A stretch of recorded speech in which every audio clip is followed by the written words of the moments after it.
Rodinnú politiku v rámci seniorov treba chápať ako odraz nášho kultúrneho dedičstva a vnímať ich ako ľudí, ktorí celý život pracovali a odviedli nielen obrovské množstvo práce, ale zároveň vytvorili hodnoty, z ktorých ťažíme dodnes.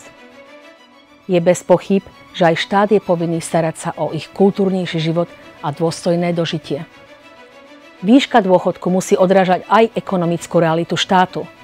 Je preto veľmi dôležité, aby sme si uvedomili, že títo ľudia majú nevyhnutne zvýšené výdavky na zdravotnícke potreby, lieky a prípadnú opateru.